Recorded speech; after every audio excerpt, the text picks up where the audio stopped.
Oh, look at that. Robin Higginbottom, first time across the line first. Good to see you here, Robin. Good to see everybody, man. Hey, this is Chris with Cycle Source Magazine, and we're getting ready for another episode of Shop Talk over here in the Dennis Kirk Motorcycle Studio, 50 floors beneath the street level. Anne Marie Weiss in the house. Bill Stevens with us.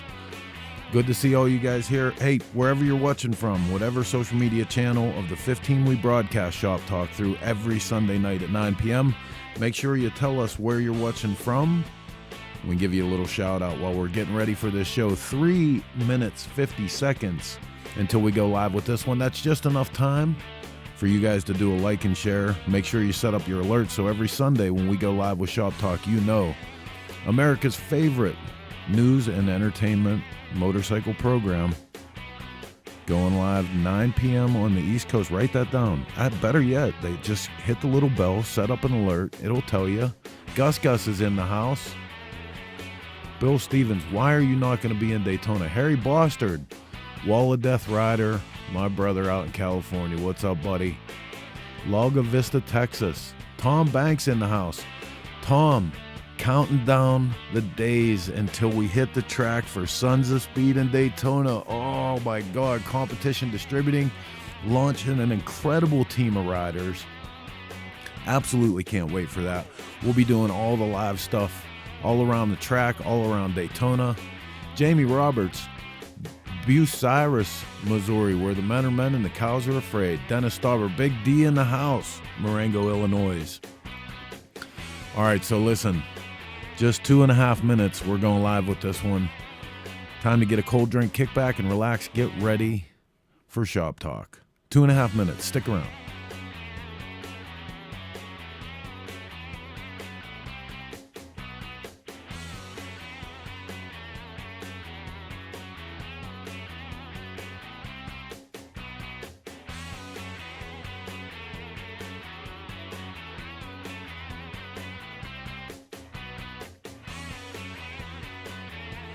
All right, Tony Tello Sr. in the house with us.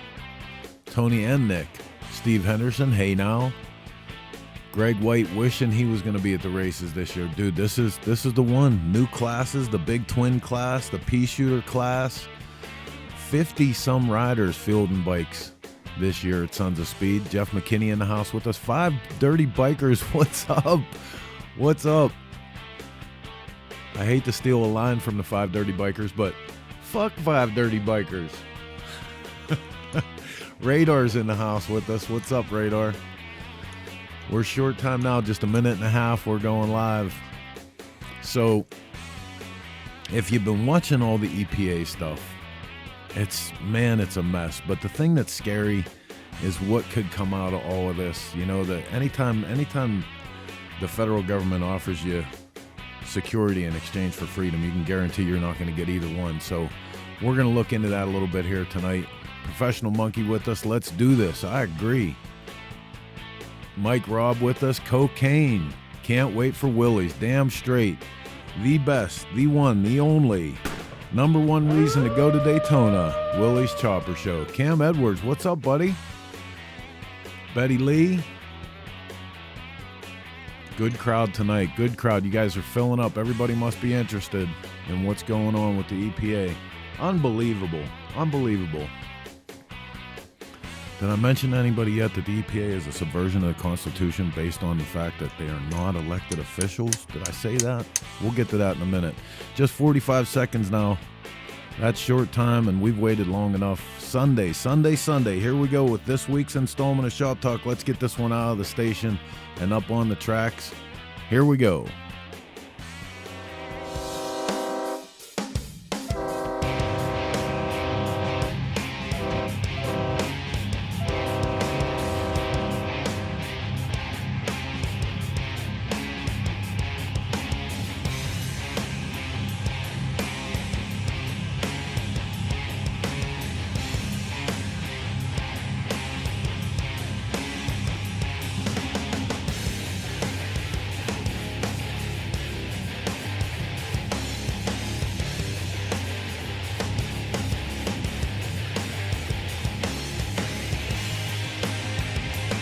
Okay, scooter tramps and chopper jockeys all across the land. It is just after 9 p.m. on the East Coast. That means it's time for this week's episode of Shop Talk. I'm your host, Chris Callen, with the Cycle Source magazine, coming to you 50 floors beneath the street level from the Dennis Kirk Motorcycle Studio. And man, is it crazy getting ready for Daytona. It seems like year after year, we know the dates, we know when it's going to be. Every year, it's the same thing, and it doesn't get any easier. Mark Heather has not said 2 words to me since because you tried to kill me last night. Not you, him. I didn't try and kill you. You tried to kill me. He tried to kill me again. I know, and from what I hear, he thanked you for 0 days now for safety workplace. Well, you do realize the last safety workplace breach was him trying to kill me with the grinder. So I think maybe he should not have the grinder anymore. Hey, dude, brand new pair of pants, brand new boots. He shot the grinder across the room. It almost cut my femoral artery in my thigh. I got a big scar on my thigh. Ruined new pair of pants and boots. But wait a minute. Did you have to use a maxi pad as a bandage? I did not. Because you didn't have any. Look, you know Paul Yaffe's giving me big shit about that today, right? On the Chopper Friends Throwdown thread. Well, he was like, I want to know why Chris Callen has maxi pads in his shop. And I'm like, I didn't until now. But now... Yeah. So, just for the record, Chris tried to kill me. I was doing him a solid by sanding the tins to get the paint ready to go to Mark. That's what she says. Don't you dare lie, Christopher. That's what she said. He's dangerous. Yes, Greg. No, I had to use a maxi pad because I didn't have any bandages to cover up the gaping wound on my arm. I'm a horrible man because I've run over Heather's poor little arm with an electric grinder and a stainless steel brush on it. So you guys know how bad that hurts. At least it was a clean stainless steel. Was clean. I run to the bathroom to get a first aid kit, and there's none.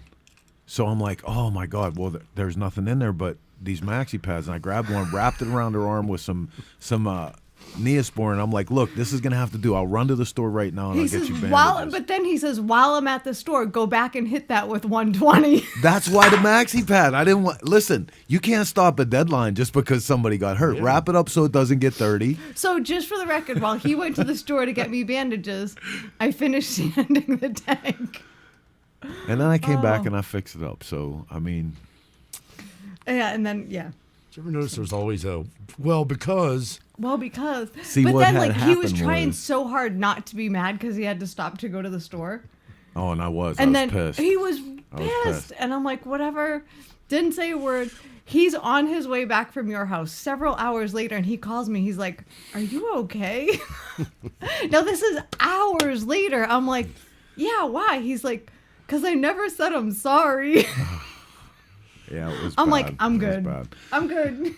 So between me hurting Heather's arm, and Mark has Bill been... Stevens, first he burns her leg on the chopper, now he's cutting off her arm.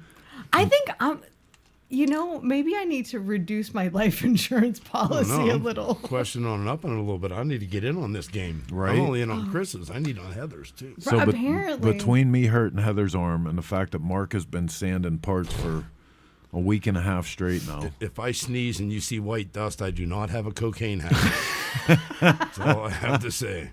It has been nonstop body work for well over a week now. It's rough. Jeff McKinney says, rode down A1A today. The weather is amazing. I cannot wait. Yeah, I cannot wait. I'm so excited. Sons of Speed is going to be sick. We actually have a feature bike tonight from one of the Sons of Speed teams. And it's not a Sons of Speed bike, but we'll get to that in a minute. If this is your first time watching, man, thank you so much for being here. We've been doing Shop Talk for, nearly 40 years. Nearly 40 years. This is episode 229. Yeah, see, I know that. See, I'm paying attention. But welcome to the show. You know, it's a little thing we do every Sunday, 9 p.m. on the East Coast. Some news, some entertainment. We have some guests on. We try to do our best to hold our own as two-wheel media outlets, and we start the whole program off with a little thing we call the news. The Shop Talk World Report is brought to you by Law Tigers. Get the compensation you deserve and get back on the road with Law Tigers. First up in the news tonight, Indian Motorcycles launches the Sport Chief. Indian Motorcycle set to unveil its most aggressive iteration of the iconic Indian Chief with the launch of the Sport Chief, building upon one of the most historic, influential motorcycle namesakes of all time. The 23 Sport Chief raises the bar for the American V-twin performance cruisers through premium, performance-oriented, contemporary, and timeless American styling. That was a lot of stuff right there.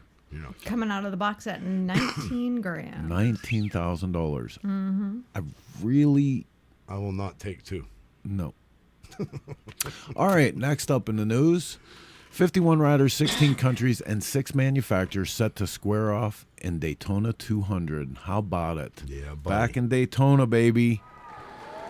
51 riders representing 16 countries and 6 different brands of motorcycles will attempt to qualify for the 81st running of the Daytona 200 on March 11th as Moto America kicks off its 23 season at Daytona International Speedway, the world center of racing. It's so cool. Like, we got a few years ago, you and I got to go to, what's the speedway in Austin? The Circuit of the Americas. Yeah, COTA. That was so cool. I had never seen racing like that before. Real racing. Yeah. Oh, dude, it's so awesome. It's so awesome. Love it. Are we gonna go this year? Yeah, we will definitely be at the track quite many times. Although we still do not somehow deserve media access, so that the track people there, right? Because we're dirty bikers. I blame you, Heather. Forget you. I don't want to go anyway. Forget you. You can't go now. All right, next up in the news, this is something kind of cool for me and for Mark. Mark's gonna dig this. So AMA and AHDRA announced 23 partnership. American Motorcycle Association returns to drag racing with the All Harley Drag Race Association AMA featured series. Wow, that's pretty awesome. It is actually pretty cool. The AMA will return to drag racing on a national scale after a long hiatus, sanctioning the National Drag Racing Series as one of its AMA featured series. The series will kick off the Fountains North Florida Motorplex on March 17th through the 19th. Oh. Yeah, I know. But like Mark said, wow, that's pretty cool. The two of us being fans of drag racing forever, like the AHDRA, ABC, DE. It's been a long week, man. LMNOP.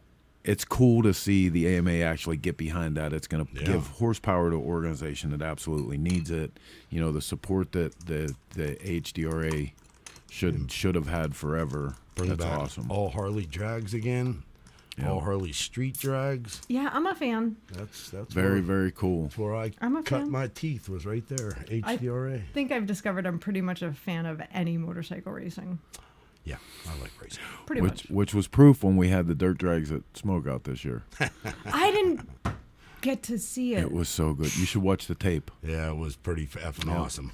I'm still waiting for the tape. So next up in the news, last actually for today, Power Sports Business brings us a story that NASCAR partners with All Kids Bikes for Daytona Bike Week. NASCAR Foundation All Kids Bike are teaming up to provide an exclusive motorcycle giveaway during Daytona Bike Week to get more kids on bikes. The giveaway includes a 21 Harley-Davidson Road Glide Special, customized by NASCAR legend Rusty Wallace and son Stephen Wallace of Southern Country Customs, or a $25,000 cash prize. All proceeds will be donated to All Kids Bike, dedicating to teaching kids how to ride bikes in kindergarten and PE classes.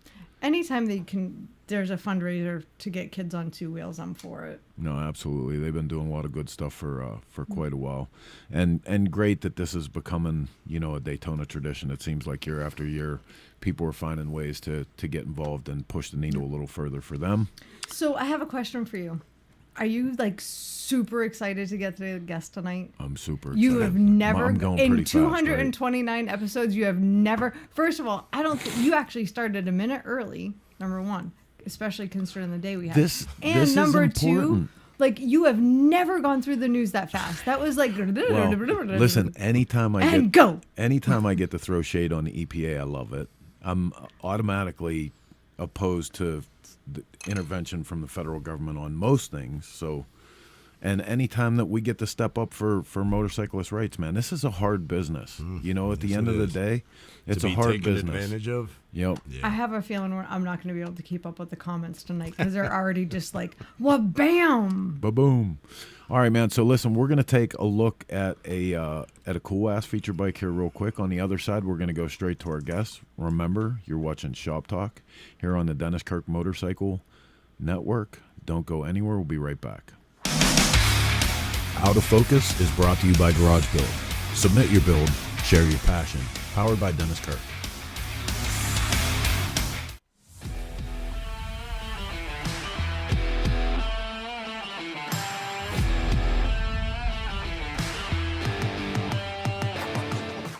My name is Sean Jackson. I'm from a small town in Pennsylvania called Springboro. We're right up here on Lake Erie. This is a custom build we're doing for the Built Well People's Champ Show. We just found out we made it into the top 6. It's going to be, this isn't the actual motor we're using, but it's a 48 Panhead, and everything on it is handmade other than the wheels. The biggest change with this bike, with traditional bikes, is we went with a laser cut flat plate frame. My buddy Kevin and I figured out we wanted to do something a little bit different. So we modeled the entire bike around an actual Panhead motor, a 48 motor, and we had it laser cut and then we bent it up. So this entire chassis is a flat 1/4 inch 304 stainless plate.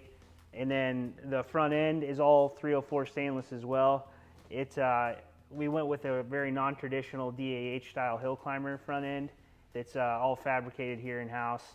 It has a reverse trailing link, and it's traditional Springer up top. The really crazy thing about the bike is the inertia starter. So this is actually a World War II V12 Merlin engine inertia starter that they used on the fighter planes.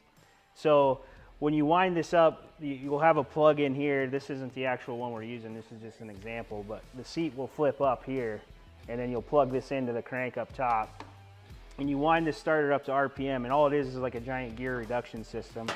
You'll pull a lever, a plunger will come out, it'll flip over the clutch hub drum that we actually laser cut and put a sprocket on, and it'll spin the motor and fire the motor.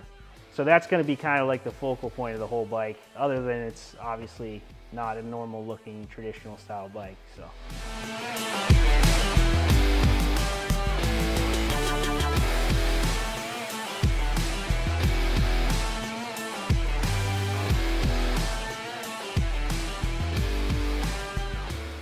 My name's Sean Jackson. I'm from Springboro, Pennsylvania, and you're watching Shop Talk.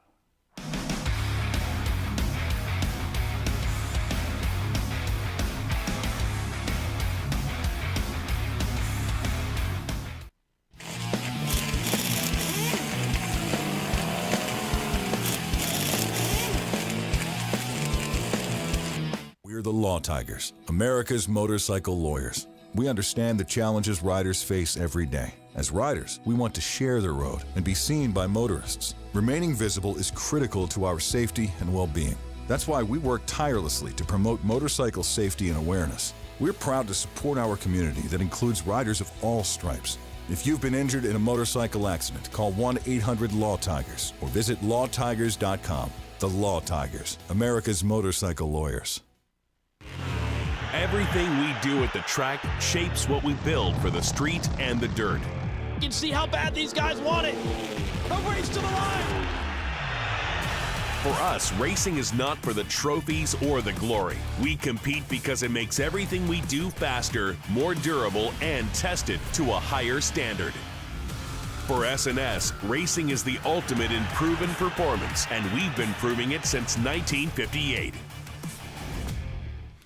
All right, welcome back to the Dennis Kirk Motorcycle Studio. You're watching Shop Talk, and tonight we're gonna, we normally keep this kind of late, man, and we try to have a bunch of fun, but every once in a while there's some work to do. And social media has been on fire with all the talk about what's going on with the EPA, all the new tuner regulations, and it seemed like a double shot that we went through, because right after all the news came up with the right to repair, and all of a sudden it seemed like we were making some headway for aftermarket shops and people who are taking care of these motorcycles. But followed right behind that, we started getting, new laws about the tuners are coming down, and the way that, small shops are under scrutiny again for affecting the fuel injection system. And it even got worse than that. So I got some news last week. We're going to talk about that on the show here. I asked some longtime motorcycle rights advocates to come in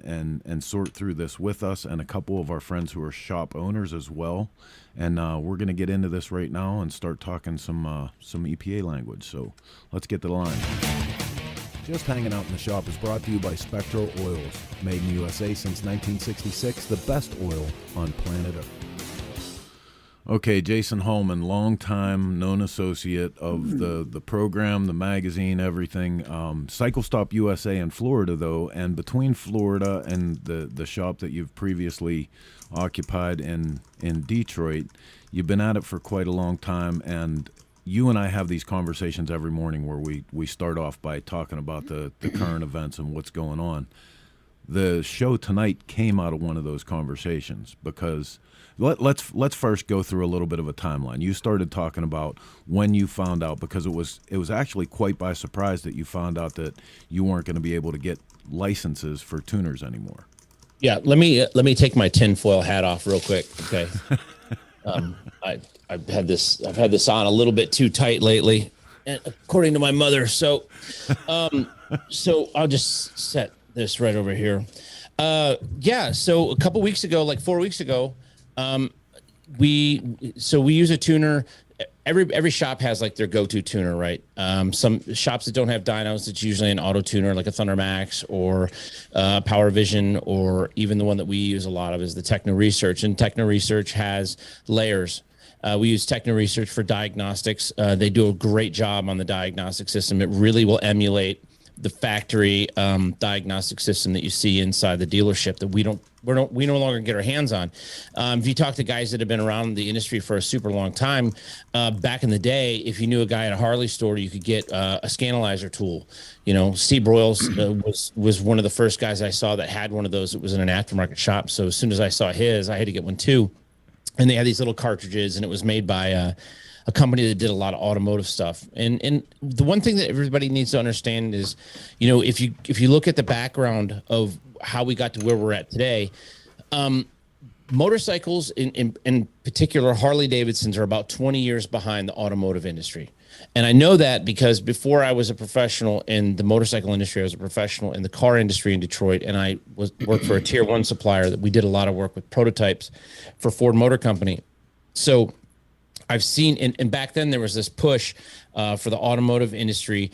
They were required legally somehow by the federal government that they had to all kind of get together, and Ford, GM, and Chrysler had to collaborate and build these EFI systems that kind of all talked to each other and all had some of the same characteristics. And so we were a part of that. We were retrofitting Ford systems onto Volkswagens and just moving parts around and see where things could be. So Harley Davidson uses a Delphi system. Delphi system is basically General Motors based, and it's a speed density system. I'm not going to go into the technical of that, but the reason why I'm telling you that is it is very important when you have you don't have a mass airflow sensor, and a mass airflow sensor won't work on a motorcycle because you don't have a long enough intake runner to stabilize the turbulent air that comes into the engine. And right by nature, the 45-degree V twin has a reversion characteristic. So we use a MAP sensor, and we collect our data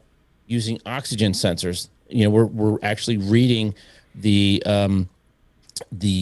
exhaust that comes out, and it's through the O2 sensors and the ECM, it's populating it into ones and zeros, right? And it's giving it basically a voltage number that the ECM can look at that and make changes. Well, when Harley went to a closed loop system, it was not a smart closed loop system. It was a narrow band. So it really didn't read the full breadth of how a motorcycle could run. A carburetor is just a metered air leak. And so you can fiddle around with that thing and actually create additional circuits, and you can fight physics, but you're not going to beat physics. It's this much air comes in, this much fuel comes in, and you get a ratio. So we have to have a tuner. We have to have a way when you start making modifications to the intake, you start making modifications to the exhaust, you start changing the distance that the valve comes off the seat and how long it stays open. That's the duration. And then you have the overlap in between the center line of the intake and the exhaust lobe in a cylinder. So all of these things work to create a different number coming out of the exhaust. So we use a tuner here called I'll tell you what tuner we use. We use a Techno Research, and I can say that because I'm not doxing anybody about this. This is just how I came to know that we had a problem. So 4 weeks ago, 5 weeks ago, something like that, we went to purchase a license where we normally purchase it from one of a third-party suppliers, a very large supplier in our industry, and it wasn't listed in the offering anymore. Like all the other parts were there, just the license was gone. So we called the rep. The rep said, yeah, we can't sell those anymore. As of January 31st, no one can sell them, but we don't have them we no longer have them available because you weren't buying something tangible. You're actually just buying a license, right? That you put the license into the computer. It would send back to HQ at Techno Research. They would validate the license, and then you could open up and start tuning the bike. So I immediately got on the phone with the people that we deal with at a regular basis at Techno Research, who ironically enough are based in either Rochester or Auburn Hills, Michigan. So it's kind of automotive centric. And he said, yeah, we no longer, his exact words were, as of January 31st, we are no longer selling licenses in the United States. And I was like, okay, why? He goes, well, I don't know, but as of January 31st, we are no longer selling licenses in the United States. And I'm like, is there any context? Is there anything he didn't say why. He just said we weren't doing that anymore. Well, so we had just invested within the last 2 years, a couple $1,000s in hardware. And then we pay for these licenses every year. Every time there's a new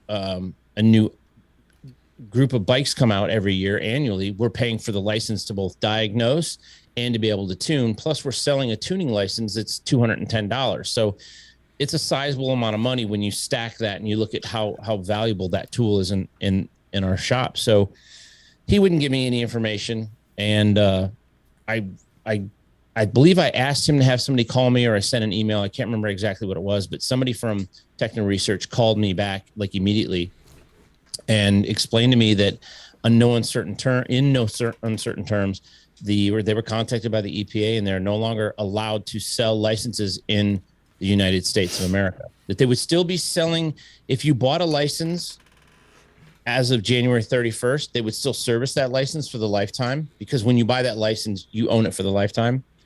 So we bought like 10 licenses just so that we had some to get us through, because we didn't know what was going on and we were running out of time. And I've talked to other shop owners that have bought as many as 40 licenses plus, right? Because we rely on this tool. So we thought this will bridge the gap. They're obviously going to figure this out. This is probably just the T didn't get crossed, the I didn't get dotted or something like that. And so I started pressing him for a little bit more information and said, hey, listen, will you go on record? And he said, absolutely will not go on record. So it's a problem. So I hang up the phone and I immediately called you. And then I started calling around to other shops, and I talked to Jessup, and Jessup told me that, yeah, he had heard of that too. He had bought several licenses, and we're kind of all in this boat. And I kind of don't know.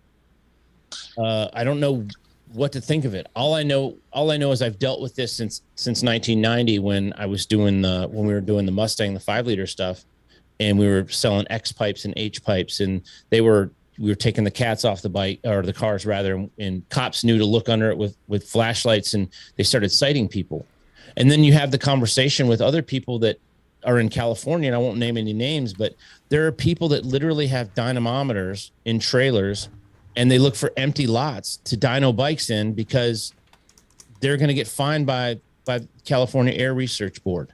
And it's the same fight, whether it's cars, trucks. I mean, the diesel industry was first, and now we're second, and then we're the conduit's going to be there, the precedent's going to be set there. I mean, it's, you know how that kind of stuff works. Well, hang on for a second. Let's not take it that far yet. So I want to bring in another shop buddy of ours. So Mr. John Jessup from Dream Rides out of Tennessee.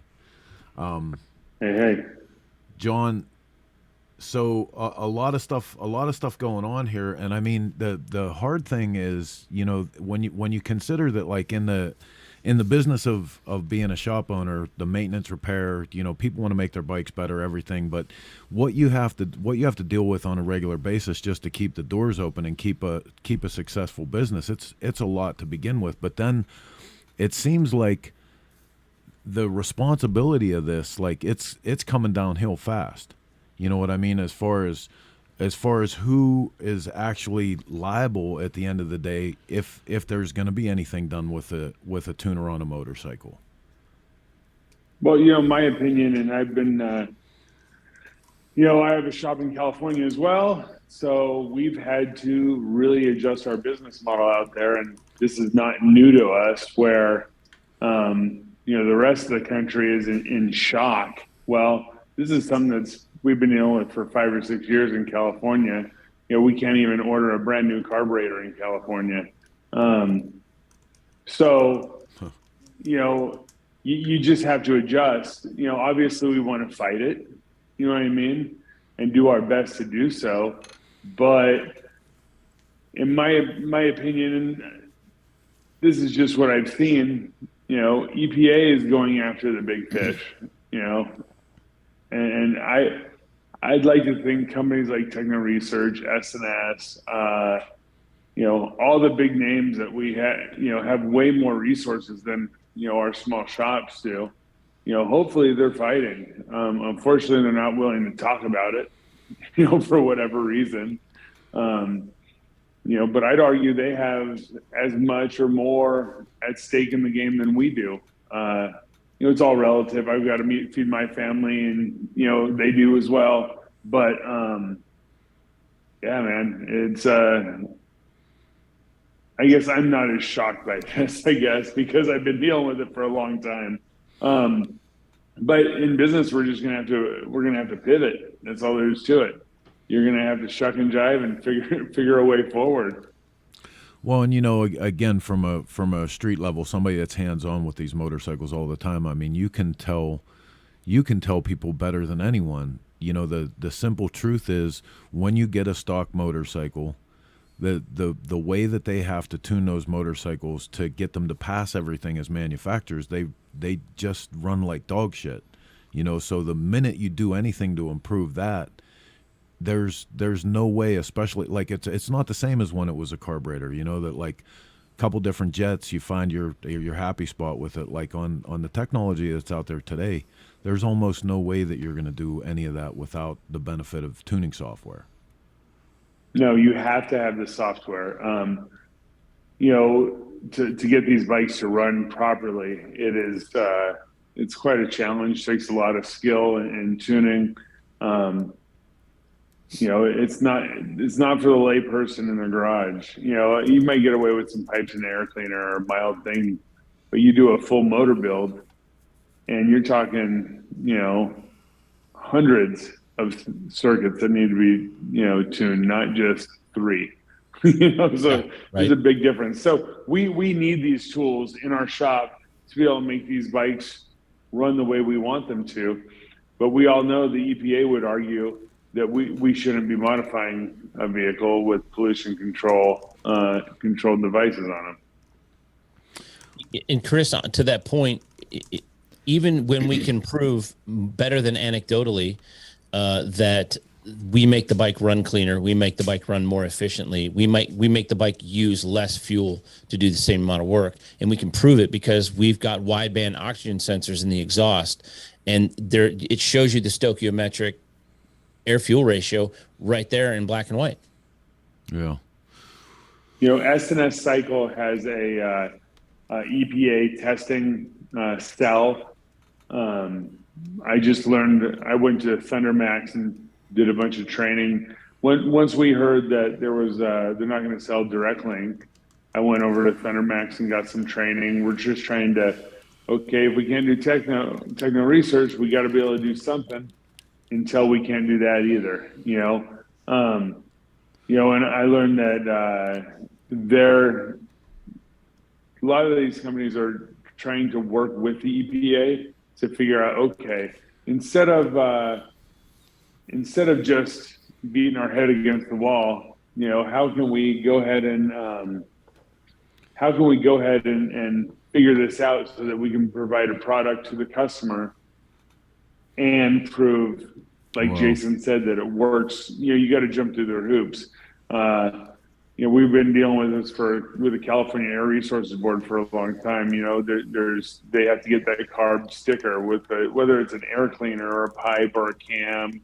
You see S&S is now selling DynoJet tuner and cam combos that are EPA certified. So theoretically, you put this cam in the bike with this DynoJet tuner, you can plug that map in and you're still okay. Leaves a lot to be desired. But, and this is my fear about this. And John, you've been in this game long enough to remember, and Jason, you have too. And actually, we're going to go to Mr. Keith Ball here from BikerNet and talk about this. Anybody that was around for, the original EPA summit back in, I can't even remember what year, but it was still V-Twin Expo, and we were all in the room. And this is where, the idea of voluntary compliance really started from the V-Twin industry, where that's where S&S developed their CERT lab, and them and TP Motors were doing CERT programs, and they were going to get all of this stuff pre-certified. What ended up happening, from my perspective, and everybody here can correct me, they spent millions of dollars. The threat alone from what the EPA was going to do decimated the custom and aftermarket industry, and I really don't know if we got any headway at all. So I'm gonna go over to a minute here. You guys bear with me while I keep switching my channels and stuff. But Keith Ball from bikernet.com. If you guys aren't subscribed to that, make sure you do, because he's actually the man with his finger on the pulse. Mr. Ball, long time harasser of the EPA and climate issues. Thank you for being here with us tonight. Oh, you bet. So am I right in saying that really nothing happened anyway, other than the EPA threatened the hell out of us? And in the end, we lost a big part of this industry. Absolutely, but they're not going to stop. They want all fossil fuels eliminated. I mean, that's their mantra, and they can they can tell you, well, we might help you out or something, but they don't want to. Yeah. And they're not going to stop. And somehow we need to demand scientific transparency. We need to know whether the climate is doomed, that there's emergency, or there's not.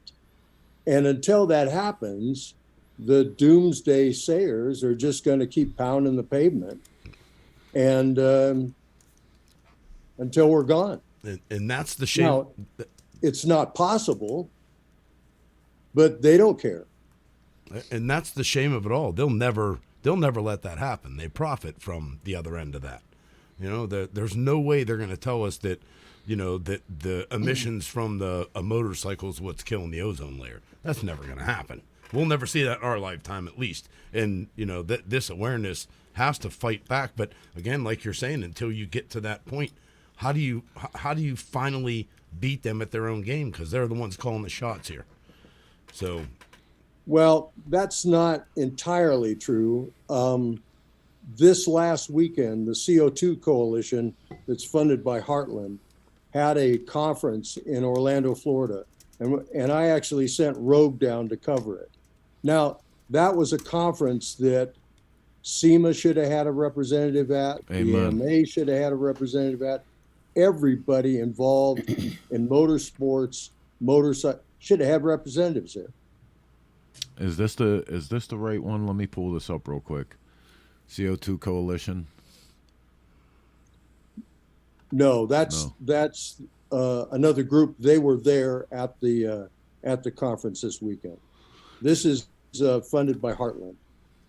See, and that you bring up the fact that you sent Rogue to that, and for anybody out there that doesn't know Rogue, I mean, Rogue has been fighting for motorcycle rights since forever. Before they were ever even threatened. Really, Rogue was ready to fight for motorcycle rights, but Rogue taught us all a long time ago: never trade security for freedom, and you will get nothing from the federal government by voluntary compliance. And I think for too long with this thing, we've let them bully us an inch at a time.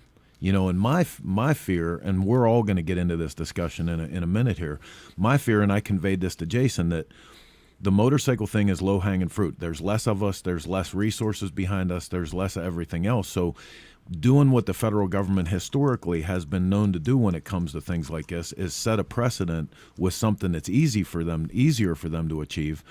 Directly behind this is, just like Jason said, the diesel industry, the automotive industry. Then it's going to become important for SEMA. But it seems like when this stuff is happening to us, we exist on our own outside of any assistance from organizations like SEMA.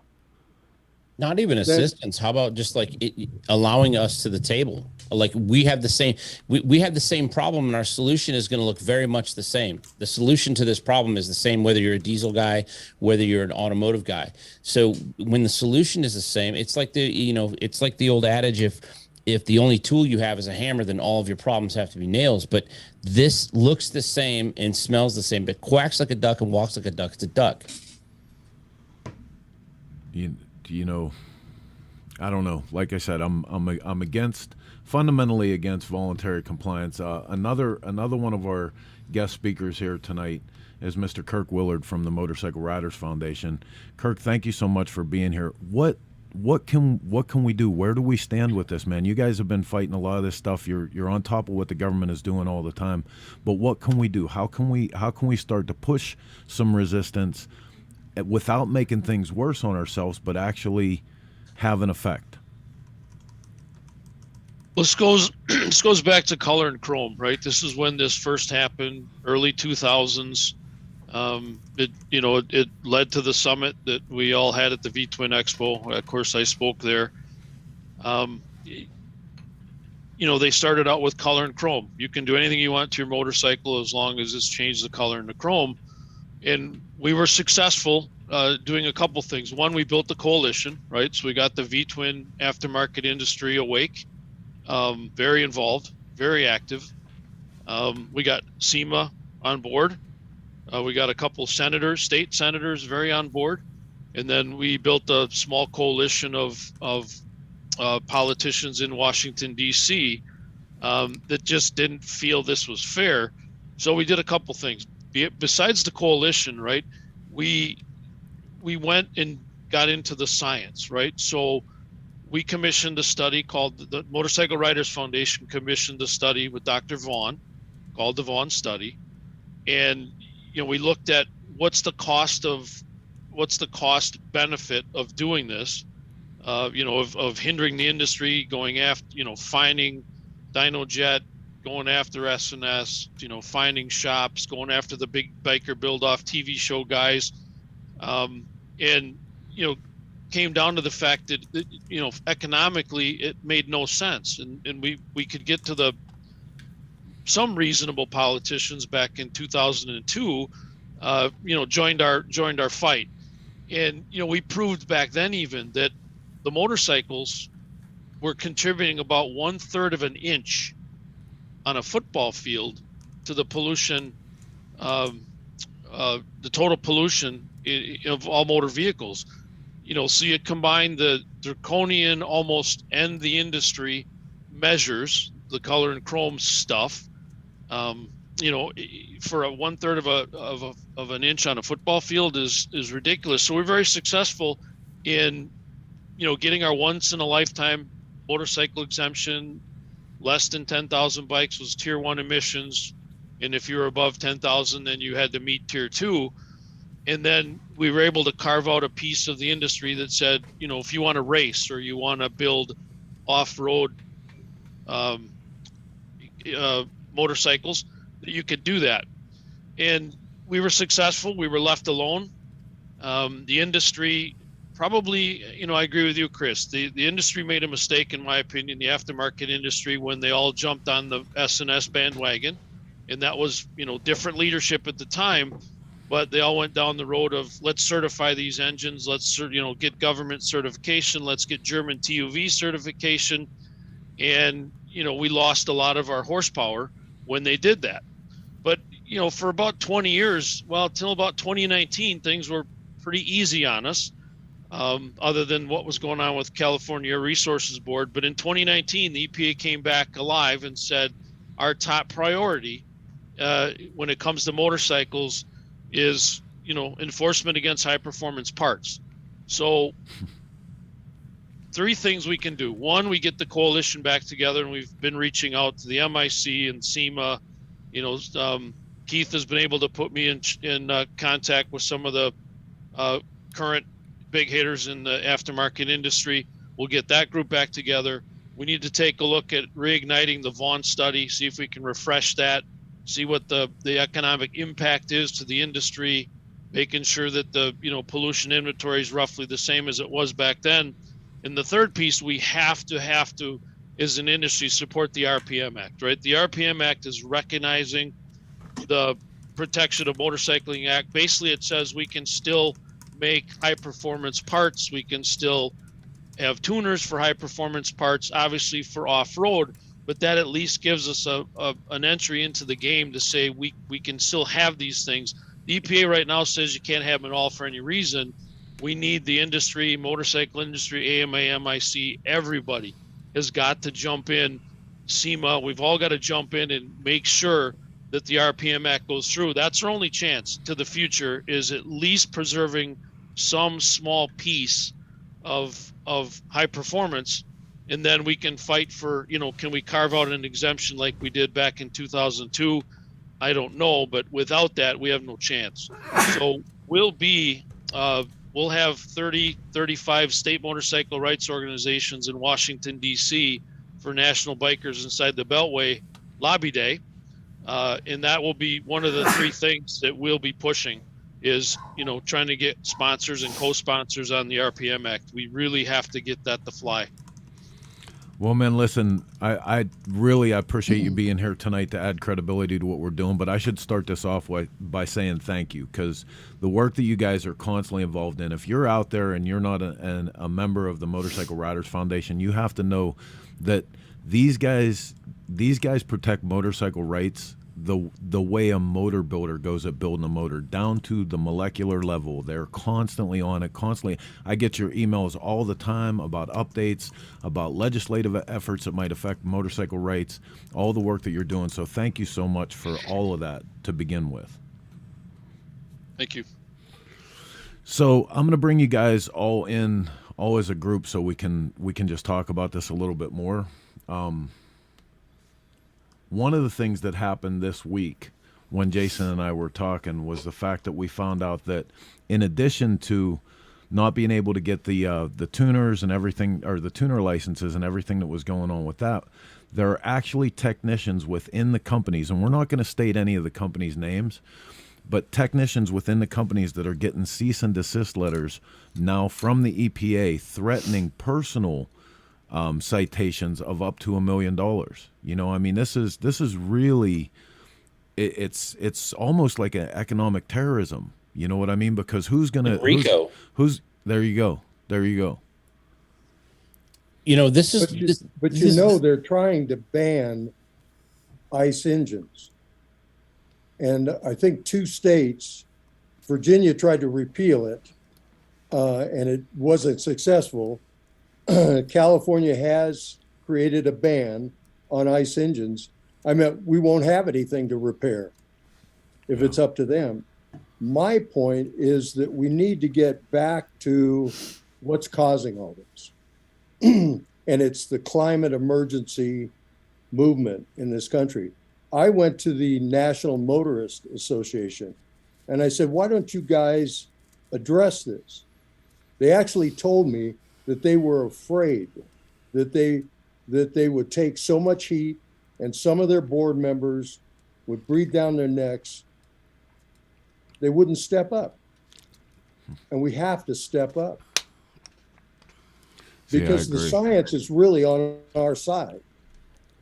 But until we know it and share it, and the world gets on board, we're doomed. That's the sad part. We're doomed, man. We're doomed. Like you said 10 times, the science is on our side. It is on our side. It is. And no matter how hard we push, the thing that really gets to me is there's so many other countries that don't do crap. And our little input, like he said, 1/3 of an inch of a football field. Well, imagine if we got everything all compliant. Every other country's not going to do the same thing. We're not doing any good anyway.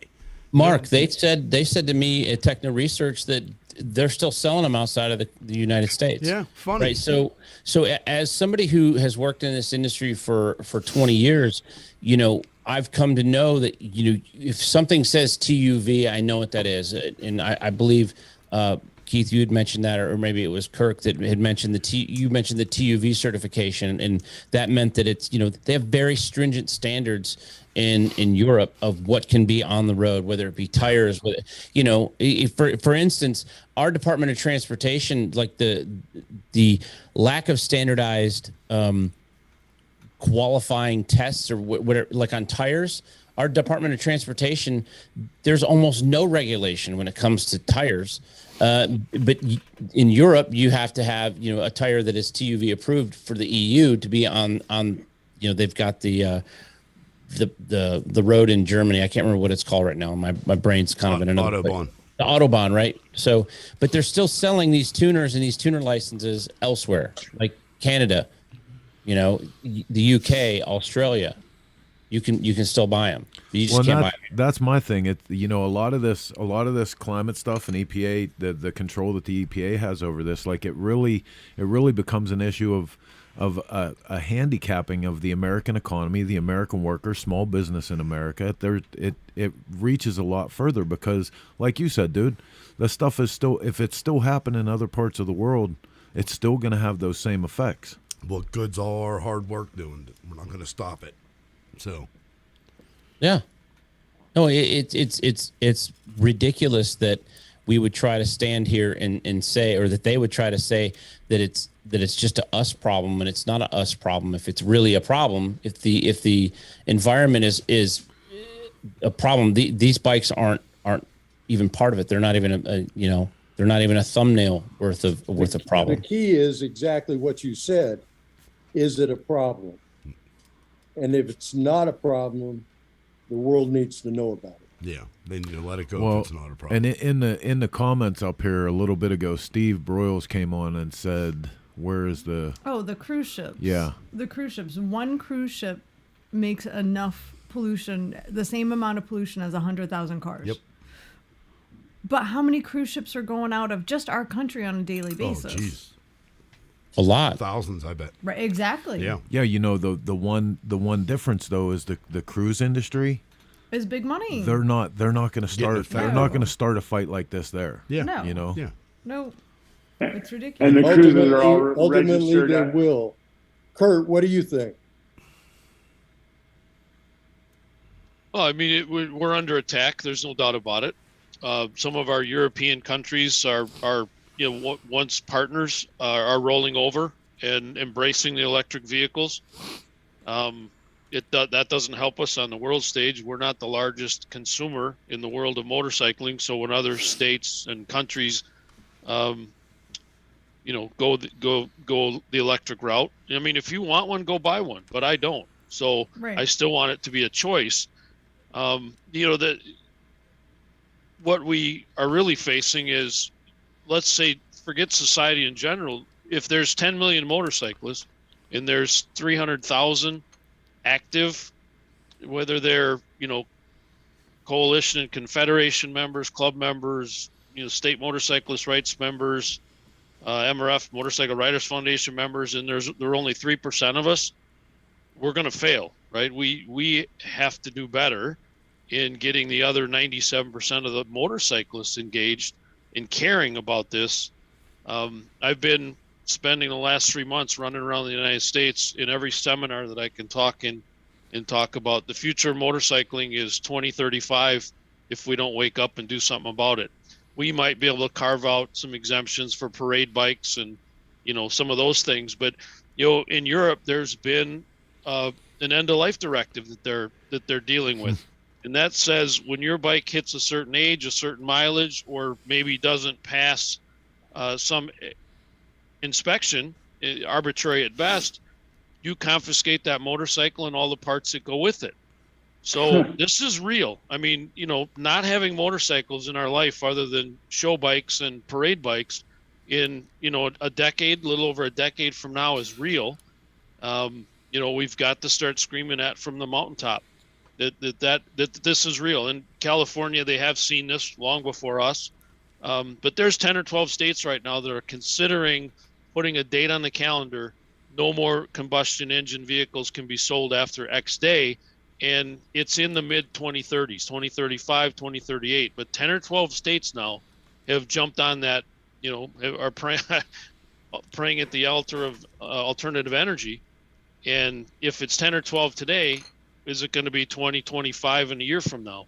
It certainly is possible. So the portion of the 10 million motorcyclists that have their head in the sand or don't care, better get it out of the sand and better start caring, or we're a decade away from real trouble. Well, and here's one of the things that I think about, and I'm like Jason, I have a tinfoil hat off to my left too that I'll wear from time to time, but I look at the possibility, because it's definitely a big part of our government has the agenda to switch over to alternative energy. What would be better if they could remove America's emotional connection to their combustion vehicle? You know what I mean? Because that's really, if you think about it, that's the thing that stands in the way. Vehicles here are way more than utilitarian purpose. You know what I mean? Like, we have an emotional connection. We express our individuality through our vehicles. We do things with them. Like, it's part of who we are. That stands in the way of making it a utility vehicle, making it something that's just an A to B machine to get back and forth to work. This would help that cause a lot. If they can remove that emotional connection, then the transition from people going into, hey, I just need a running back and forth car. It doesn't matter if it's gas, diesel, or electric, whatever. I mean, am I out on a limb with this? Well, you're going in the wrong direction, I think. What's that? You're sort of going in the wrong direction. What we want to do is support that emotional connection. No, I'm saying I want to support it. I believe it's Right. their agenda to remove that emotional connection. Oh, absolutely. They want to remove anything that has to do with fossil fuels. But the problem is, and one of your hosts mentioned it, science is on our side. Right. But we're up against a wall that's fighting that, and we need to step up. And like Kurt said, we got to get everybody educated and involved, or we won't be around. A funny thing is, he brought up electric. People have been bringing up electric. They're having issues not only, mining the stuff, you're killing people. Recycling it, you're killing the earth. Now these things are catching on fire. They can't put them out. Tow truck companies now want 5 times the amount to go pick up a burnt electric car because they're bursting into flames a second time and burning their flatbeds. So their alternative to this isn't even a safe alternative. It's more dangerous than the slight hydrocarbon into the air or CO into the air that's happening in the first place. They don't even have a good solution. And, like Keith, like you just said again, the science has actually proven this is a better situation or a better option than even what the dealers are putting out there. Doesn't make sense. Who's paying who to make that decision go the way they want it to? It doesn't make sense. There's no benefit even to the government in the long run here, because they're not winning this. They don't care. No, right. All they care is about eliminating fossil fuels. Yep.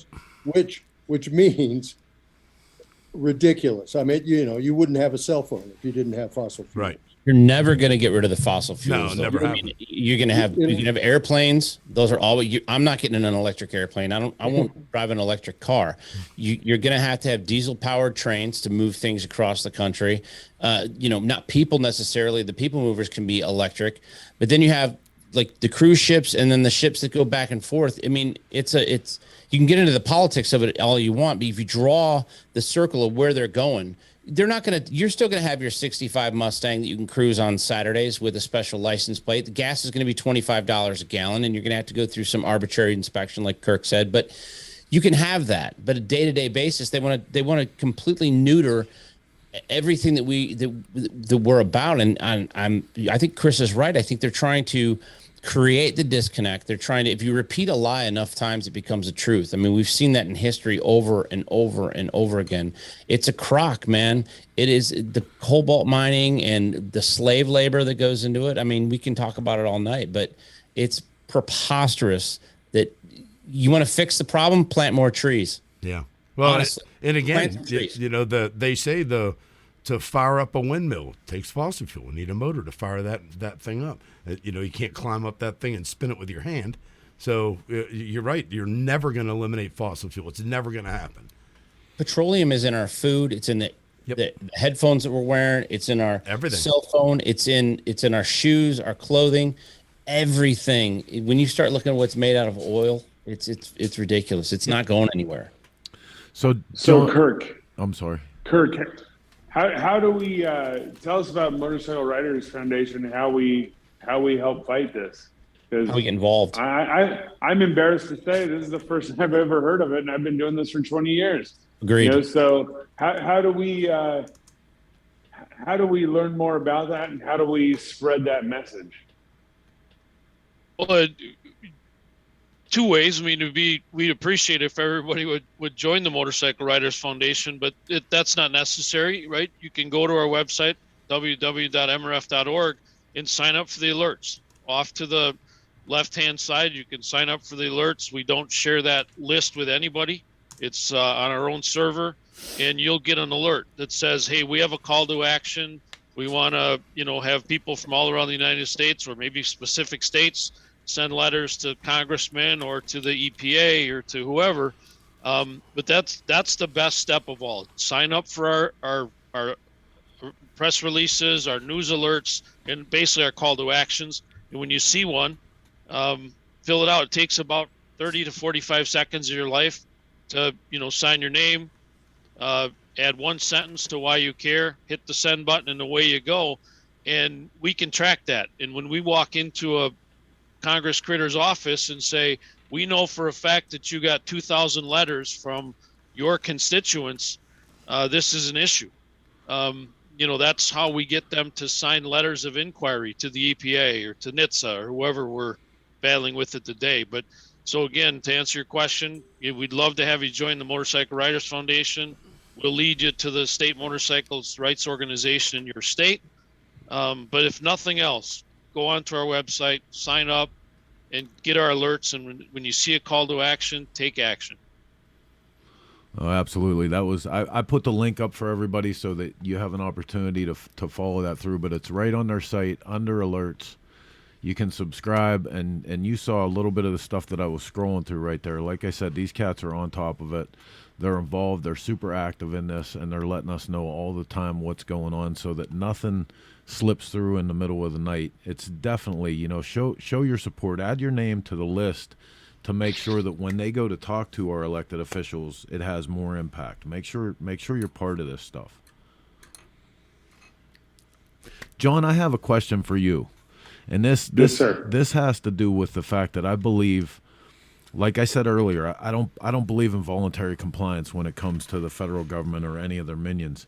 But I believe that all of this is a cumulative effect, and I believe that we haven't seen but just the tip of this iceberg yet, and I believe more is on its way. Can you tell us a little bit, because you did have a lot of years under your belt in California? Was this something that was layer after layer, just carb added to their reach and added to what their powers were, and did you see that come on over a period of time? Is that a road that we can follow on this same track? Chris, my experience was this. It was we'd have some big thing like we're talking about right now. We're all alarmed. This is freaking crazy. Oh my God. And then, they'd have an administration change or something would change, and now they'd be after jet skis or they'd be after some lawnmowers or whatever the hell. So the threat was always looming over your shoulder. You don't advertise that you do performance work. It's almost like you're dealing drugs, Right. You don't want to get caught. You'd get for less trouble for actually dealing drugs in California.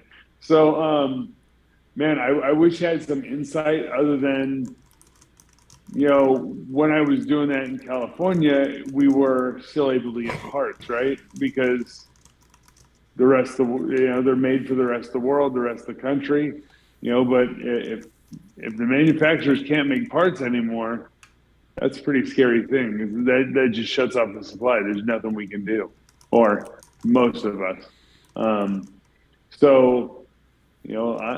super excited to jump on the MRF website and check out BikerNet and see what we can do to help publicize this, because I know if I didn't know about it, there's a lot of other people in my circles who don't know about it. Absolutely. And Jason's circle and if we can start a snowball of through mainly through social media, because that's how everything's done right now. If we can get that handled, or at least contribute, maybe we stand a fighting chance. I sure hope so. I'm scared that at 45 I might be one of the last generations to get to retire from this. And it's a scary thing, because I love this industry. This is the only thing I ever want to do. Well, and this is a big thing too. Like you were just saying. There's Heather. Sorry, wrong button. But this is a big thing, like you were just saying. He tried catching you doing something you weren't supposed to be doing. Being involved with your customer base, if you have a shop out there, or even if you don't, man, if this stuff is important to you, if motorcycling is important to you, start making this part of your conversations. Tell other people about the shit that's going on. Tell them that there's information to be had through BikerNet, through the MRF. Yep. Get involved with it and make sure that this is the stuff that we're talking about instead of the dumb shit they feed us every day. I really feel like anybody, when you go get your motorcycle license, there should be information about motorcycle rider foundation. There really should be. Every shop, every person that has a license if we could find a way to get them something that just says, hey, this exists, we have a voice. Yeah. Yeah, well, they don't want to give it to you whenever you get your license because that's government. But well, I was just going to say, the government's not going to do that. Yeah. But, I mean, every shop. But the Harley dealerships that teach rider training and all the places that have rider schools, when you have that class, you need to be given this information. Yeah. Because not only do these, clubs and organizations benefit to help with government stuff, but they also benefit to help with insurances and accidental, and they do so much more than just this. So, well, yeah, I mean, helmet laws, they're the ones that are going, hey, it's our choice. But it's so much. It's so much more than helmet laws, because God bless A-Bait for all the work they've done over the years, but these guys are looking out for profiling and, when it comes to stuff like toll roads and equality for motorcycle travel with toll roads and every single thing that applies to motorcycle rights and us getting treated the same as everybody other else. Motorist, right? Kirk, just to let you know, Tom Jessup, brother of our one co-host here, actually says that if the MRF sends brochures and information, I would display it on the front counter and recruit riders. It should be on all independent counters if the dealers don't want anything to do about it. So that's somebody right there, maybe. I agree. I'm going to add a link to the bottom of all my receipts. I can put everyone down there.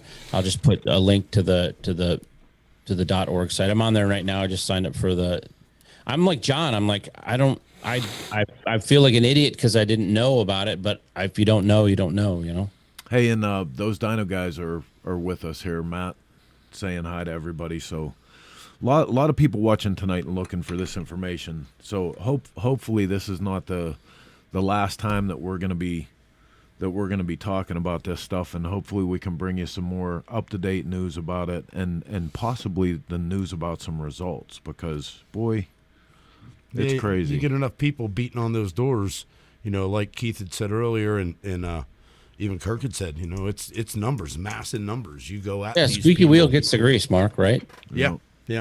Rob Nussbaum is asking, what is the cost to join the MRF just as an individual rider? $35 a year, and that comes with a magazine we send out and a little bit more inside baseball than just the releases you may see, because you've basically said you're interested in, so you'll get a little bit more inside baseball from us. But it's really so what we do, none of the board members are paid. We have a lobbyist in Washington D.C. Out of HBS, one of the premier lobbying organizations in Washington D.C. Sizable outfit, allows us to swing way above our weight, but probably 80%, 85% of the monies that we raise, or through memberships or donations from state motorcycle rights organizations, a lot of industries kicked in over the years, goes to pay for that lobbyist who's on the Hill every day. He's in all of the commerce hearings, the transportation hearings, EPA hearings. He sits in all those things on our behalf, and then calls and says, hey, I need some bikers to come to DC and help me out. So we'll get half a dozen of us on a plane. I just was there the first week of February. So that's really what the support is. It pays for that lobbyist to make sure that we are as connected as we can be, and have all of the DC information on the agencies, the bureaucrats, the bureaucracy, and what the Congress critters are saying. So that's really what that pays for. Hey, real quick question. Actually, a good question from Rob. Statement. What pisses me off is the OEMs don't fight this. Why does this always land on the independent doorsteps? Do you see, Kirk, that this becomes something that's unbalanced? That when there's the dirty work to do, it falls to the kind of the aftermarket and the culture side of things rather than the dealers, or is the MIC / the manufacturers dealer network actually doing more about this than it seems? Oh, the OEMs are not interested in working with us. They obviously, Harley Davidson got in trouble already for their tuners. They rolled over. They've got too much to risk to get in a fight with the federal government.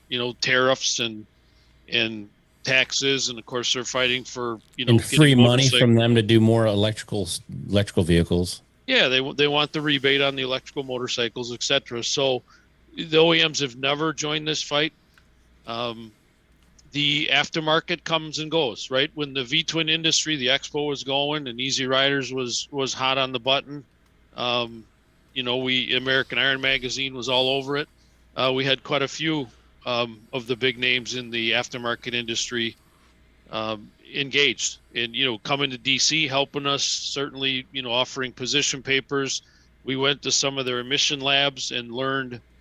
We sent a couple of our members who are engineers into the inner depths of, I won't name the names, but one of them happens to be here in Wisconsin. They make high performance motorcycle parts, so they taught us, when we were talking about how much emissions do we put out? Can we make them less by tuning the motorcycles, etc.? So that helped our Vaughn study in 2002.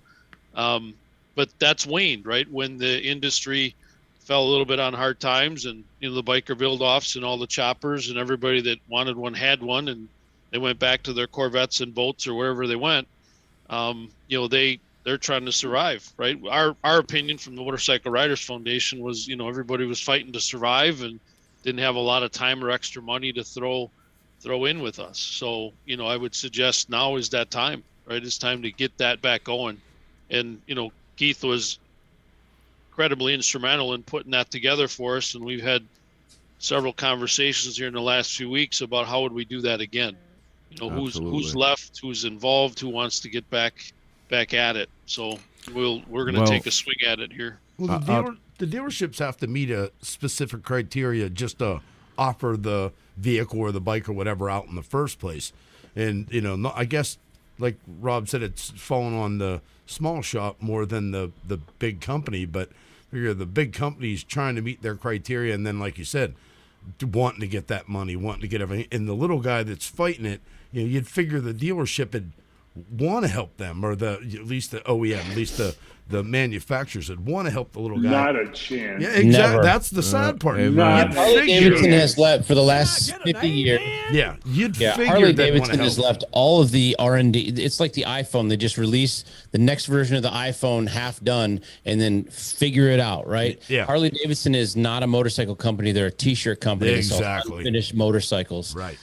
I've been, listen, it's a fact, dude. And I know I probably just committed career suicide, but well, you didn't make any friends over in Milwaukee, baby. I'll tell you that. When you talk, go talk to a dealer. Go talk to somebody who's not one of these big venture capitalists that owns 4 dealerships. They got a Toyota store and a Dodge store, and then they go and buy a Harley store because it's a license to print money like it was in the early 2000s. And then you go talk to an independent one. Go talk to the owner of Kent's in Abilene, Texas, where he's being told within 10 years he's going to be 100% electric, right? He can't sell any apparel because Harley's jobbed all that off to sweatshops in China, and they're selling it on Amazon and to undercut their own dealers. I mean, it's ridiculous. It's ridiculous. They can't sell. I can't buy a quart of oil from my Harley dealer without paying full price, and I can't even use my sales tax license there anymore.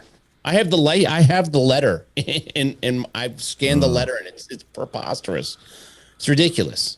Well, and there's another comment that came in that Kyle Whitney asked, is the AMA doing anything for us on this? And I can only say, and Kirk, I'll ask your expertise and perspective on this, but I can remember when the AMA had an opportunity to stop the 2-stroke motorcycle from going anywhere, they seemed like they just happily ushered in the era of the 4-stroke when it came to district motocross racing.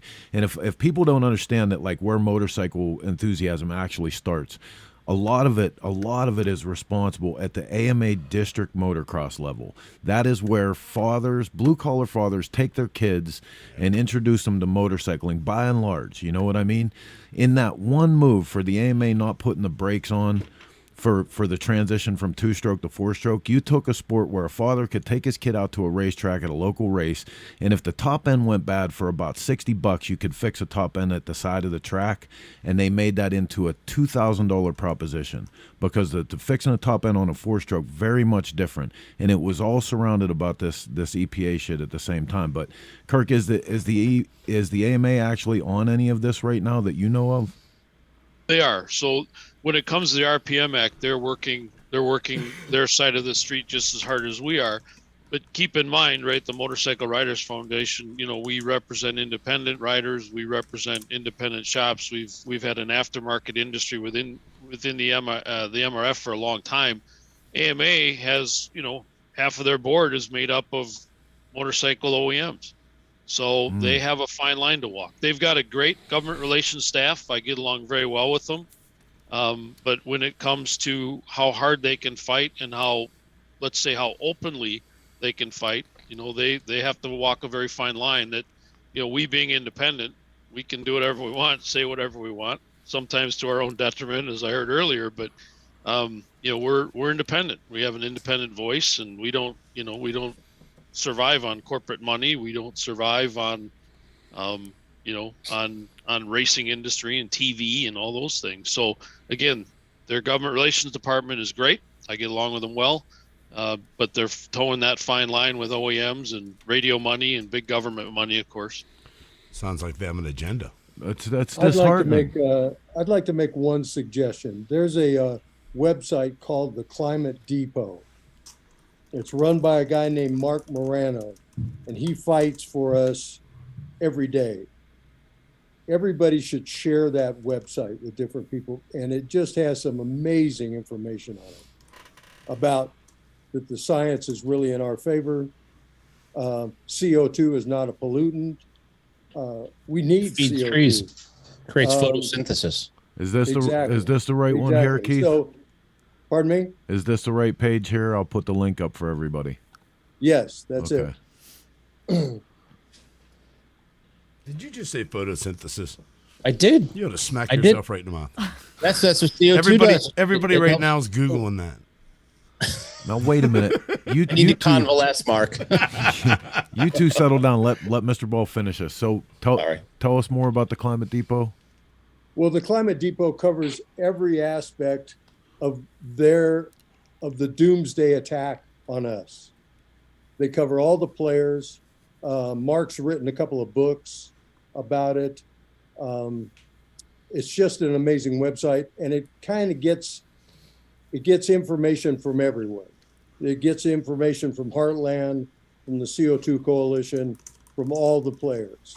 So, if you just could share that, and Chris, what you ought to do, and I do it every week and add it to my news, I look for spots of information that I want to share with my readers. And then I always give Mark and the Climate Depot credit. Yeah. But, this is the kind of format that everybody should be watching. This is something everybody should click on once a week and just check it out and see what's happening. And it really raise your awareness. Oh, right on.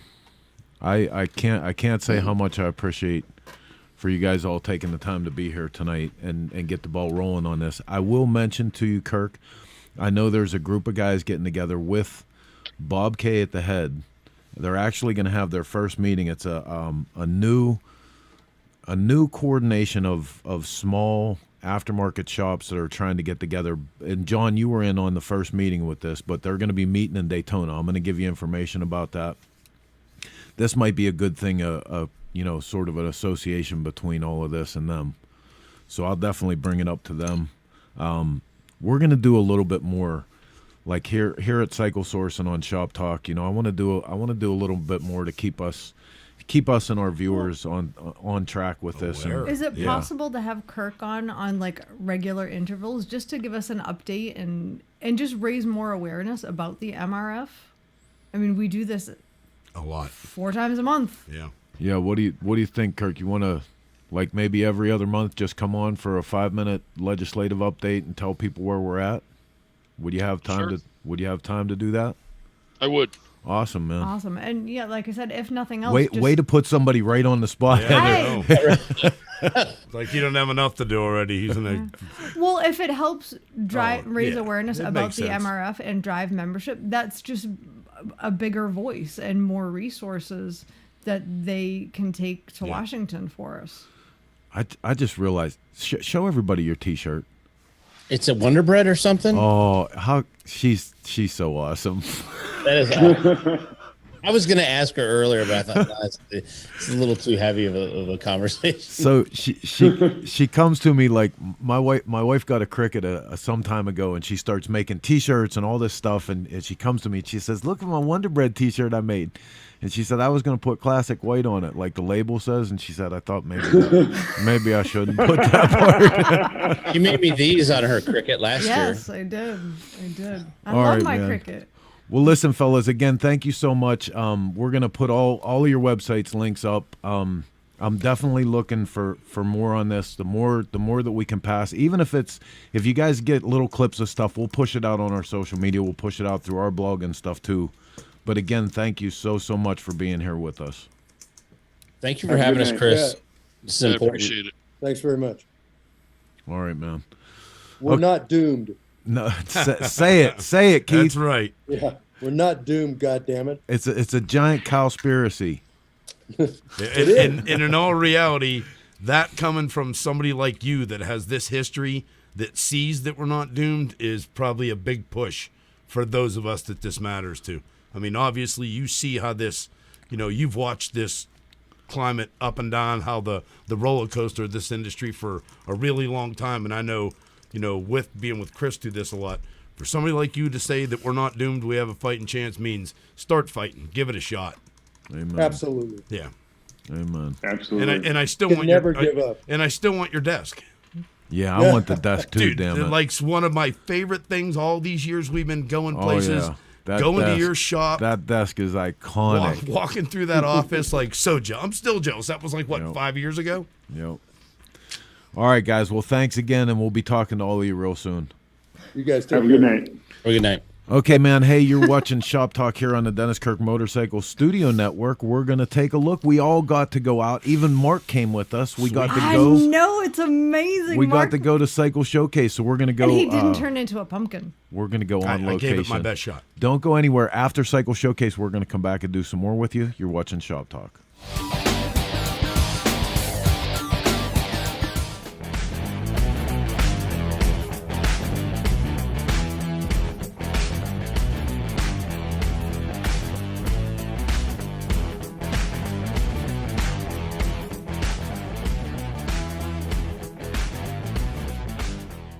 Hey everybody, this is Mark Persichetti with Cycle Source Magazine, Grease and Gears TV. We are here with Randy Noakes. He is the guy that puts this show on. This is Cycle Showcase, probably one of the premier shows that we come to during the year. And probably. Yeah, I gotta say probably because now you do the smoke out with us, so it's gotta be probably because now there's two of them. What do you think of the turnout? You happy with what today was phenomenal. Attendance was up. Probably another 30% over. Every year we're growing. Every year I'm seeing a 20 to 30% increase in attendance, and just the numbers today were fantastic. It didn't hurt that we had a fantastic, beautiful day. Yeah, we did. We're at a great location here at the Foundry in St. Louis. Yeah. How'd the kissing booth go? The kissing booth was great. The dog didn't like it when I French kissed it the first time. Cycle Showcase, ladies and gentlemen. I put some ice cream in my mouth, and the dog took to the French kissing a lot better. No, we do a doggy kissing booth for charity. So I didn't have ice cream in my mouth. And it's part of the thing that makes this event so unique. What did you do this year different than the years before? This year we stepped up our lighting a little bit more. Did you? More concert style lighting, more movement. Yeah. The scene changes in the room throughout the day. Something kind of interesting this year we did. Charlie Weissel from Denver, Colorado just completed a round-the-world trek. This culminated with 1,500 miles on the Road of Bones across Russia during a war on this 14-foot-long, rigid piece of beauty. Machine. Yes. So when he was finishing this trip up, I said, Charlie, I got to hear the story about this trip. It's fascinating. Will you come back to St. Louis and bring your bike back and let's do like a TED Talk? And that happened today. It was fantastic. Yeah, it was really interesting. Last year we did 8 unveilings of new bikes that had never been seen before, and this year we did 21. Yeah. The quality of bikes and the quality of people. Yeah. It's becoming more and more attractive for builders to unveil here. Yeah. And I'm blessed. And it's super unique because you're not going to come here and see one style of motorcycle. You're going to see such a variety. What was the little drag one that was back here? There's an Italian Pria. Yeah, the Pria, that's what it was. There's a Moto Guzzi right here. Yeah. There's all the way down to some of the coolest. Yeah. There's choppers and there's old bikes, and it's amazing the group. What do you see coming for next year? What are you going to surprise us with? I would love to find the sponsor support to make the show free. Wow. I know that goes against every businessman's idea, but I love seeing the kids walk through here with their eyes wide open. And kids are free right now, but if I could make it free for everybody to enjoy the art and the passion that all these people have, so I'm just plugging away. Someday we'll get to that point. It's only $10. It's only $10 now, but right. But you're getting there faster from the first one till now. Yeah. It changes every year. He brings something different to the table every year. It's definitely something you shouldn't miss. Always a pleasure, Randy. You always seem to knock it out of the park. Thank you. So please make it next year. Cycle Showcase 2024. Cycle Showcase 2024. We're going to do it Super Bowl weekend next year. Right Put it on your calendar.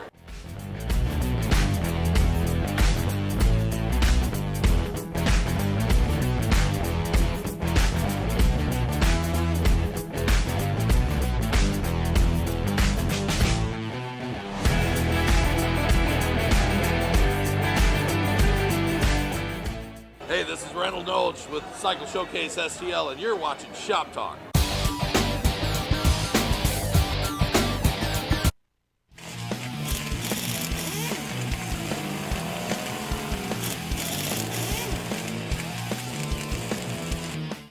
Bikers Info USA, the first bikers app by bikers, for bikers, and it's free. National and state events, Sturgis and Daytona, Bikers Info USA. Every motorcycle manufacturer dealer listed. Biker products for you and your bike. Bikers Info USA. Find the places to go, places to party, places to stay at every event. Bikers Info USA. Download it now. It's free. Bikers Info USA. Hey, what's up, man? It's Chris with Cycle Source Magazine, and I'm here. I'm at the Dennis Kirk warehouse. Over 160,000 items in this room. You guys hear me say it all the time. Last minute in the garage, waiting to get that part you need. This is where it comes from. Check them out today, DennisKirk.com.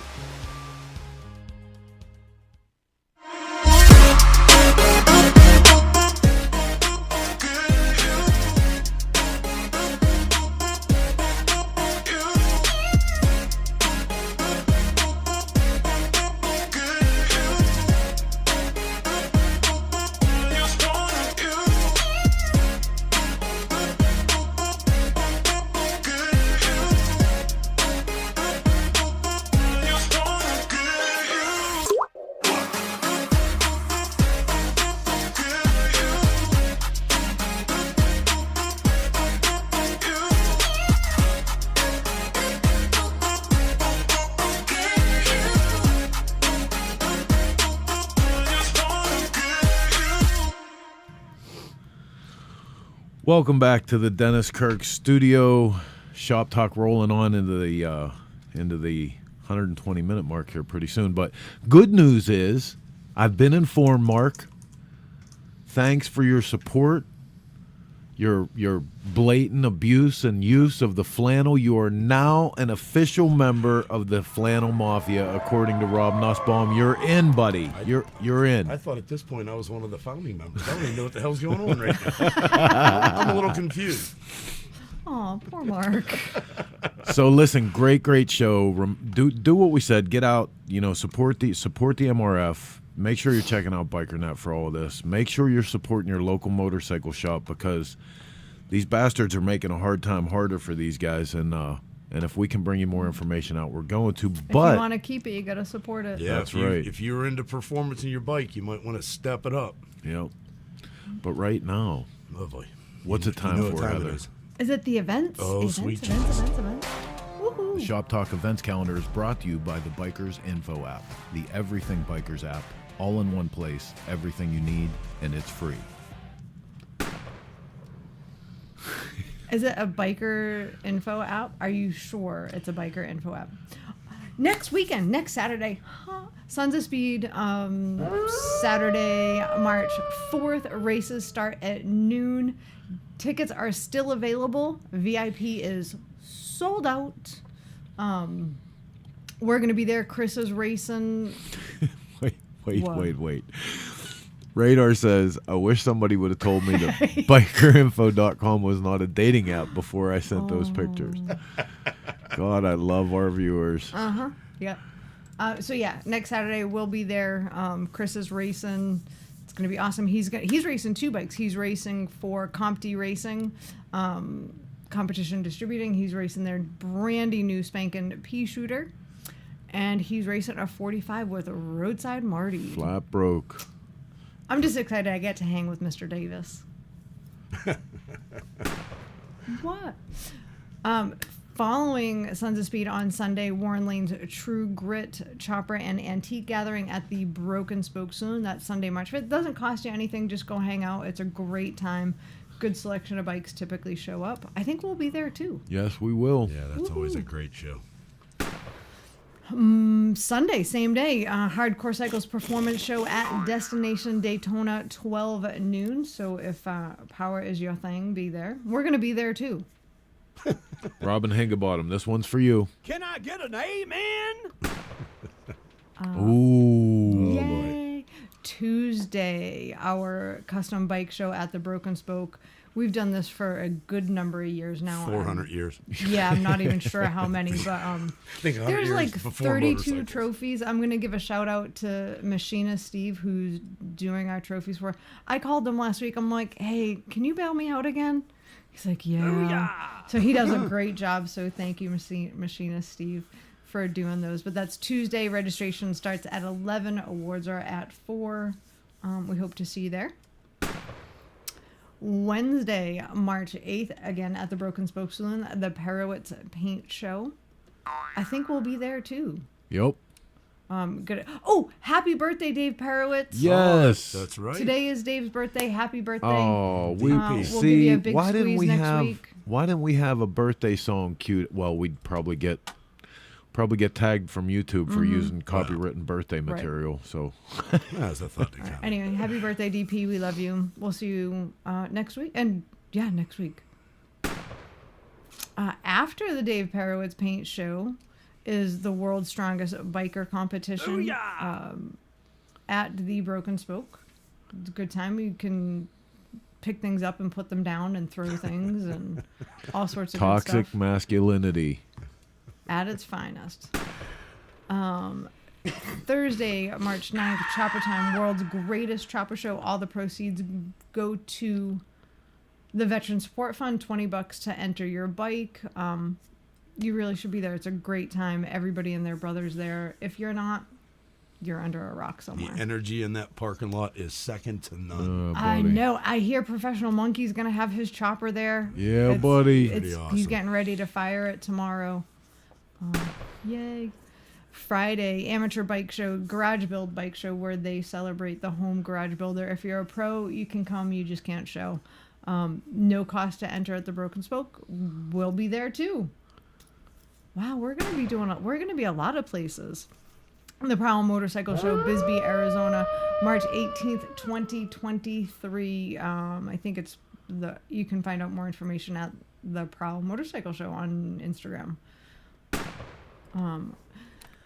March 25th through 26th, the 34th annual Donnie Smith Bike Show in beautiful St. Paul, Minnesota.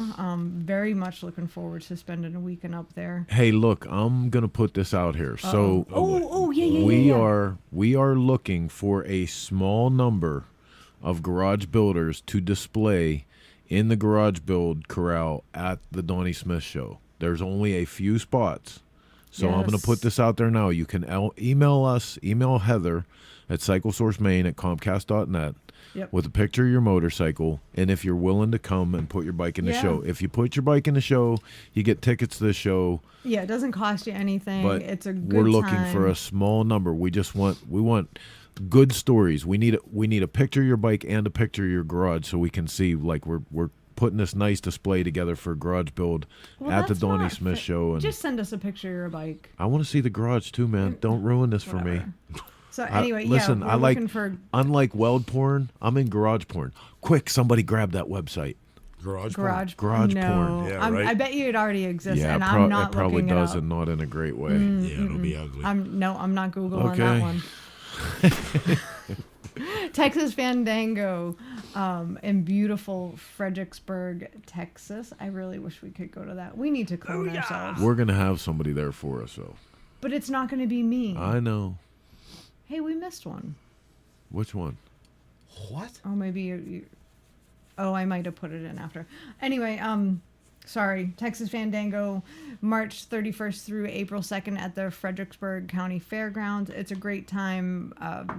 Chopper drags, mini bike races, killer swap meet. Fantastic rib joint right down the street. Oh, yeah. And a Mexican place. Outstanding antique motorcycle show in the building. It's Greg White it's a great will be time. at the Fandango. They better have good ribs and Texas or Greg, Mexican you food. just They got don't have yourself a choice. gig. Yep. So- Greg got a gig. Yep. Oh yeah. Excuse me. Also that weekend, the Arizona Bike Week, March 29th through April 2nd at Westworld of Scottsdale. Chris and I and Camel will be on the scene. Bike show, bike games, Grease and Gears Garage, all sorts of cool stuff going on there. Radar's going to Fandango too. Son of a Jesus. bitch. It's going to be a party. But you know what though? Arizona Bike Week has a stupid killer lineup. Megadeth, Stained, Billy Idol, Texas Hippie Coalition, Slow race, plank walk, barrel roll, weenie Cyclesource bite. Bike Games, Cyclesource Performance Show, Cyclesource all-class bike show. Like, I can it's truthfully awesome, say that's dude. going to be the first show that I'm not going to that I'm really looking forward You to. can come. Well, no, I'm just at that Why point. don't? But you could come. But We'll all the get you a bikes will be ticket. done by then. I'm not speaking to any of you sons of bitches Hey, for like 2 months. Don't blame me. I'm the reason that we got an A on the tins. Oh. He told me. We need. I got an A. But that the grading went down today. What? Because of the here- blood? No. So here, let's get this in. here Hate we to break go. up numbers. So, like, we get it there. You guys did a great job. I rate. I'm doing 3 bikes, so I rated the frames, the prepping for the frames. So we make this cool little jig. We hang the frame. Last night, primer it all. Turns out really cool. Everything looks really nice. And he's like, "Oh my God, I can't believe how great the welds are. This is fantastic." So before it went into the paint booth, he's like, "This is going to be so nice because very little to do." So it's in the paint booth. I said, "Here, take this black Sharpie and you go around, like, put a dot. If you see something, put a dot." He dotted every freaking weld on the whole frame. So you guys now have I'm going to give you a D-. I'm not going to give you an F, but I'm going to give you a D-. I still have to do the whole frame. I mean, the whole reason that you got an A+. Why would you give him a Sharpie? I should have never done it because last night he was so excited. It looked so nice. Today it was like, "Well, I don't have to do it, so you watch this." I had to get another Sharpie. Son of a biscuit. He used all the ink in the one That's Sharpie. like giving a teacher a red pen. I know. I'm an Duh. idiot. Well, Come on, Wonder Bread. I didn't smoke enough weed first, so. Oh, the One Motorcycle Show, April 28th through 30th. You can get more information at theonemoto.com. We have a new Pacific Northwest contributor who I think is going to be covering that for us. I'm very, very excited. May 27th, Deadwood, South Dakota. The Black Hills Motorcycle Show put on our good friends Deadwood and Custom Cycles. blackhillsmotorcycleshow.com for more information. Smoke Out, September. Oh, I keep forgetting to change the damn flyer. Really? Real it's nice. just it's just our event. Well, right? you know why she's not changing the flyer because the t-shirt's already sold out. I got one and it's sold. Oh, that's great. Funny. Can you refresh your screen? I threw in another flyer for 5 Dirty Bikers. They're going to be unveiling their Sportster giveaway bike March 25th through 26th. Refresh my screen. Your Flickr folder. I'm gonna look right now. Because I was in my Flickr folder. Oh boy. Nope. A lot of flickering going on over here. Well, anyway, I just threw up a link to their website. They are going to. Is that a word? Yeah, it is what now. language is that? What's wrong with it? They're going to be revealing the Sportster that Williams Motorcycle built for the autism. Oh, no kidding. Yes, that's March 25th, 12 to 4 at Bluegrass Harley Davidson in Louisville, Kentucky. Man, that's another. Why is all the good stuff on the same weekend? Damn it! You almost swore live again. I did. I almost did. Where is the link? Where is the link? I just. You just had it up there. I just posted it. Yeah, that's it right there, is it not? There you go. Bike reveal to be held March 25th. There we go. Bluegrass Harley Davidson. There you go. Yep. So yeah, all of the proceeds from that go straight to autism. Those damn 5 Dirty Bikers. Yeah, the autismsociety.org, which is awesome. All right, man. That's it. We're coming We into out? the station. I have stuff to go make. Yep. Heather's got to make stuff. We got to get ready for Daytona. And Mark apparently has to weld all my Sharpie marks. No. I have to patch all your Sharpie. I don't have to weld your Sharpie. Or you apparently did horrible welds. You picked your own welds. Listen, man. But the sanding was outstanding. Let me steal another line from the 5 Dirty Bikers. Man, fuck the painter. Ooh, so the line is he's leaving for a week. So the wrong time to say that. You say that after he gets everything done. He just said I was a bad welder. No, I did not. I said you picked the weld you don't like. You said you're a bad welder. You picked the whole bike. So you're like I was very you're happy your own with worst enemy. Oh, we're leaving for Daytona on You're Wednesday. beautiful. We'll see all you guys in the Sunshine State. Practice for Sons of Speed Thursday and Friday, racing on Saturday. From that point on, it will be full bore, getting all the Daytona we can in, try to drag some of that sunshine back we're up like here. that little bouncing ball, like follow the... Yep. But until next time, My mother just. we'll is see you yelling next at Sunday. Same chopper time. Same chopper channel. Get your Daytona on, Felicia. Here we go again. We'd like 2023, to thank our just one big sponsors for blur. their continued support, and we hope you pay them a visit when you're in the market for great motorcycle parts, products, and events. S&S Cycle, Makuni American, Paco Parts, The Broken Spoke Saloon, Twisted Tea, The Iron Horse Saloon, High Seas Rally, Twisted Choppers, Twin Power, Drag Specialties, Geico, Law Tigers, Tech Cycle, Fueling Parts, Lone Star Rally, Hijinks Apparel, Progressive Insurance, Spectral Oil, No School Choppers, Motion Pro Tools.